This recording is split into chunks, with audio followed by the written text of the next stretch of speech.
Hello everyone and welcome back. तो बेटा हमने पिछली क्लास में जाना था इलेक्ट्रिक फील्ड किसकी वजह से। हमने जानी थी इलेक्ट्रिक फील्ड एक डाइपोल की वजह से, बट कौन से पॉइंट पर? एक एक्सियल पॉइंट पर। अब हम जानेंगे इक्वेटोरियल पॉइंट पर। इक्वेटोरियल मतलब ये रहा डाइपोल, इससे अगर ऐसे परपेंडिकुलर किसी जगह पे चले जाओ तो वहां पे इलेक्ट्रिक फील्ड कैसे निकालते हैं, सेम तरीके से निकालनी है बेटा। कुछ भी कंफ्यूजन मत लाना और ध्यान से देखते जाना। जैसे आपको मैंने वो इलेक्ट्रिक फील्ड वाला क्वेश्चन कराया था ना, अब आप उसमें माहिर हो गए हो, अब आप उसी तरीके से सॉल्व करो। ये ना माइनस क्यू, ये ना प्लस क्यू, आप इसे क्वेश्चन की तरह सॉल्व करो। क्यों कर रहे हैं हम इसको एक डेरिवेशन की तरह? देखो जरा, ये डिस्टेंस जो है इसे अगर मान लीजिए मैंने मान लिया ये कितना होता है 2a। बेटा सेंटर से इक्वेटोरियल पॉइंट निकालो। मान लो यहाँ पे कोई पॉइंट है ये रहा, और इस पॉइंट पर, सॉरी तो लाइन नहीं खींचती, एक तो मुझे इस पॉइंट पर मान लेते हैं क्या निकालनी है, आप तो बना के रहूंगा। इस पॉइंट पर मुझे क्या निकालनी है? अरे इस पॉइंट पर मुझे क्या निकालनी है? इलेक्ट्रिक फील्ड निकालनी है। जैसे मान लेते हैं ये यहां से कितने डिस्टेंस पर है? r डिस्टेंस पर। तो ये वैल्यू कितनी बनेगी? a। ये वैल्यू भी कितनी बनेगी? a। ये माइनस क्यू, ये प्लस क्यू, ये r डिस्टेंस पर आप इस पर्टिकुलर पॉइंट पर क्या निकालना चाह रहे हो? डाइपोल की वजह से इलेक्ट्रिक फील्ड। ये है तुम्हारा डाइपोल। असलियत थियरी, ये तो सब दिखावा है, छलावा है। अब उसी पॉइंट से चलेंगे तो ध्यान से देखना जरा बेटा, ये नेगेटिव क्यू की वजह से इस पॉइंट पे कुछ इलेक्ट्रिक फील्ड होगी, आप कहोगे यस। इस प्लस क्यू की वजह से इस पॉइंट पे इलेक्ट्रिक फील्ड होगी, आप कहोगे यस। मैं कहूंगा बेटा कितनी? आप कहोगे सर अभी बताते हैं। पहले तो हमें सर इसको जरा जोड़ने दो। मान लेते हैं यहां जोड़ दिया, और इसको भी जरा यहाँ पे हमें कहीं पे जोड़ने दो। तो मैं कहूंगा चलो तुमने जोड़ लिया। अब तुम कहोगे सर एक मिनट, थोड़ी गड़बड़ होगी, ड्राइंग आपने गंदी बनाई है। चलो ठीक बन गई। इस पॉइंट पर मैं क्या निकालना चाह रहा हूं बेटा? पहले तो एक बात बताओ, अगर ये ए है ये आर है, तो क्या ये तुम्हारा under root R square plus A square होगा? इसमें कोई दिक्कत नहीं होनी चाहिए। ऐसे ये भी कितना हो जाएगा तुम्हारा? Under root of R square plus में क्या हो जाएगा? A square. ठीक, इस पॉइंट पर हम क्या निकालना चाह रहे हैं? इस पॉइंट पर हम निकालना चाह रहे हैं इलेक्ट्रिक फील्ड। और इलेक्ट्रिक फील्ड निकालना चाहेंगे तो बेटा डायरेक्शन बताओ। ये माइनस क्यू, यहाँ पे प्लस डिस्चार्ज रखो, तो माइनस प्लस को क्या करता है? अपनी तरफ अट्रैक्ट करता है। तो ये नीचे की तरफ अलोंग दी लाइन क्या लग गई तुम्हारी? पहला कंपोनेंट। कौन? इसको मान लेते हैं फर्स्ट, और इसको मान लेते हैं क्या? सेकंड। तो इसको मान लेते हैं ये कौन लग रही है? ये लग रही है E1। ऐसे ही ये प्लस इधर पॉजिटिव टेस्ट चार्ज रखा, तो ये कहां जाएगा? ये ऊपर जाएगा। ये रहा, ये तुम्हारा कौन लग गया? E2। ये था E1, वो था E2। अब देखो कंपोनेंट्स में बांट के कर लो, एंगल निकाल के कर लो। दो इलेक्ट्रिक फील्ड लग रही है। देखो इस पॉइंट पर एक इलेक्ट्रिक फील्ड ऐसे लग रही है, एक इलेक्ट्रिक फील्ड ऐसे लग रही है। तो इन दोनों के बीच का या तो एंगल निकाल के रिजल्टेंट निकाल लो, वो भी बात है, या इनके कंपोनेंट्स बांट के सॉल्व कर लो, वो भी बात है। हम कंपोनेंट्स बांट के सॉल्व कर लेते हैं। तो जरा देखो एक बात बताओ, पहली बात तो बेटा इन एंगल्स को मान लो, इसको भी थीटा मान लो, इसको भी थीटा मान लो। इक्विलैटरल ट्रायंगल नहीं है, क्वेश्चन में दिया होगा तो कर लेंगे, बट अभी के लिए थीटा मान लेते हैं। ये एक्सिस कौन सा है तुम्हारा? X axis. ये एक्सिस कौन सा है तुम्हारा? Y axis. बेटा अगर ये थीटा है तो क्या ये एंगल भी थीटा होगा? अगर मैं गलत बोल रहा हूं तो मुझे दंडित करो। आप कहोगे नहीं सर ठीक बोल रहे हो, तो ठीक है चलो नहीं करते। ये थीटा है तो ये वाला एंगल भी कितना होगा? थीटा होगा। आप कहोगे सर ये थोड़ा समझ नहीं आया। मैं कहूंगा चलो मैं समझा देता हूं, जरा ध्यान से देखो जरा बेटा, इधर देखो। अगर इसके और इसके बीच में एंगल थीटा है, तो इसी हॉरिजॉन्टल को जब मैं यहां शिफ्ट कर दूंगा तो इसके बीच का एंगल भी कितना रहेगा? थीटा रहेगा। समझाने के चक्कर में थोड़ी कुर्बानी देनी पड़ी, बट हमने ठीक कर लिया उसे। चलो देखो, तो ये एंगल थीटा है, ये एंगल भी थीटा है। अब ध्यान से देखो तुम्हें क्या है, इस डायग्राम को ना अलग से यहां बना देता हूं। एक लग रहा है बेटा इधर, ये तुम्हारा कौन है? E1। इसने हॉरिजॉन्टल के साथ कितना एंगल बना रखा है? आप कहोगे सर थीटा।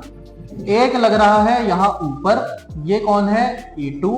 इसने भी कितना एंगल बना रखा है? थीटा। मैं कहूंगा क्या इसके कंपोनेंट बांट सकते हो? आप कहोगे सर बच्चा समझते हो क्या? अभी करके दिखाते हैं। E1 के बेटा कंपोनेंट बांटो। अगर ये ऐसे जा रहा है तो एक कंपोनेंट ऐसे, एक कंपोनेंट नीचे, तो इसका एक कंपोनेंट नीचे बांट दो और एक कंपोनेंट सामने बांट दो।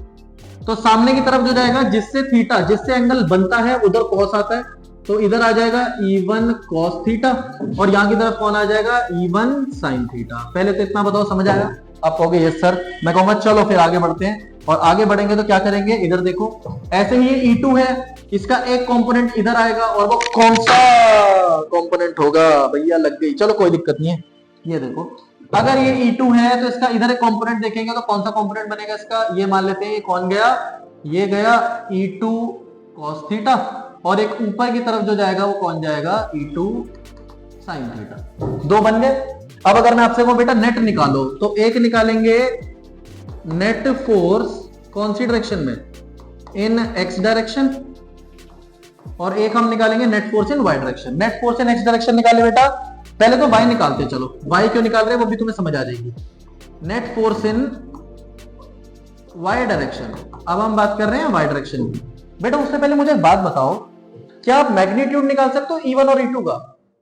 इस माइनस क्यू की वजह से यहां पर कितनी इलेक्ट्रिक फील्ड होगी? फॉर्मूला क्या होता है? KQ upon R square. जरा देखो, E1 is equal to E2 is equal to E। आप कहोगे सर फिर आप वही हरकत कर रहे हो, मैं कहूंगा क्या करूं, मजबूर हूं। फॉर्मूला क्या हो जाएगा? KQ अपॉन कितना डिस्टेंस है?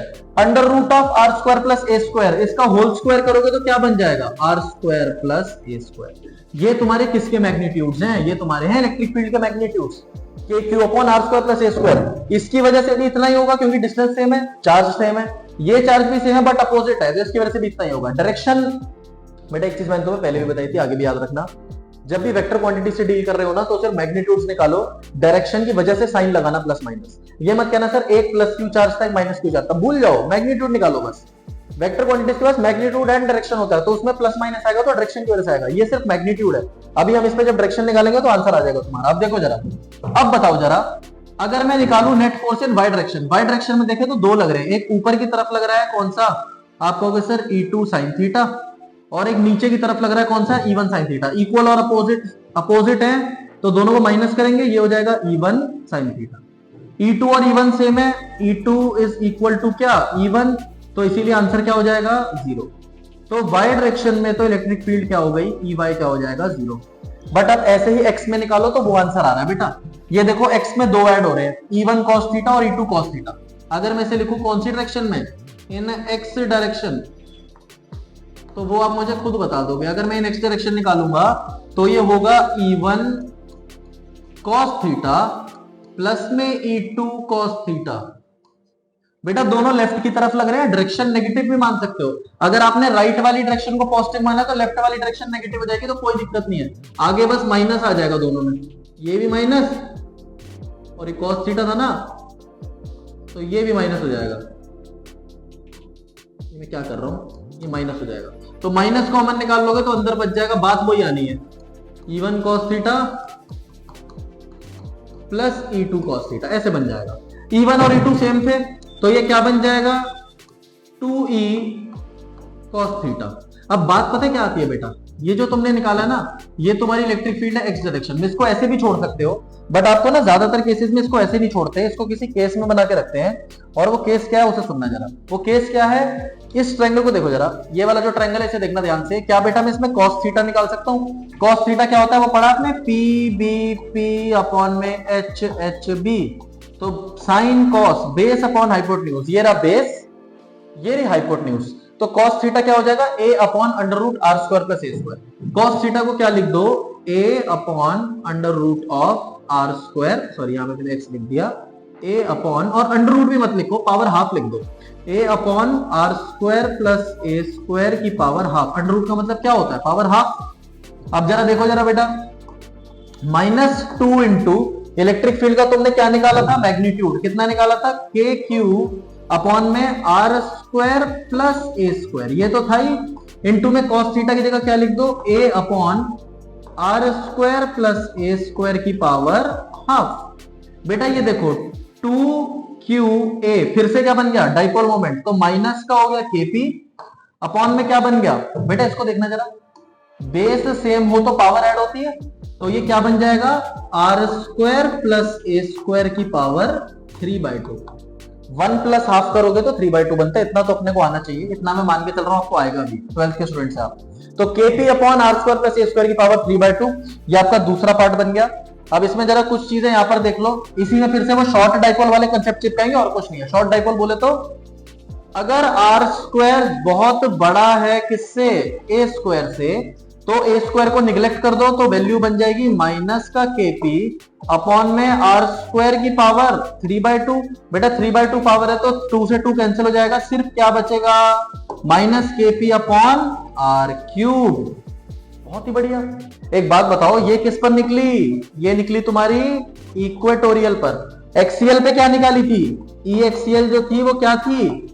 2kp upon R cube. तो यहां से बेटा एक रिलेशन सेटअप होता है, KP अपॉन R क्यूब किसकी है? इक्वेटोरियल की। तो एक्सियल वाली जो है वो 2 गुना होती है इक्वेटोरियल की। कभी कभी पेपर में प्रूफ करने को आ जाता है, proof that E axial is equals to 2 times of E equatorial. तो ऐसे करके फॉर्मूले दिखा देना, बस ये फॉर्मूले दिखा के सॉल्व कर देना। तो यहां पर हमने दूसरी डेरिवेशन भी देख लिया है। डाइपोल के बेटा 3 ही टॉपिक आते हैं, उसमें से 2 टॉपिक हमने देख लिए। पहला क्या, इलेक्ट्रिक फील्ड्स।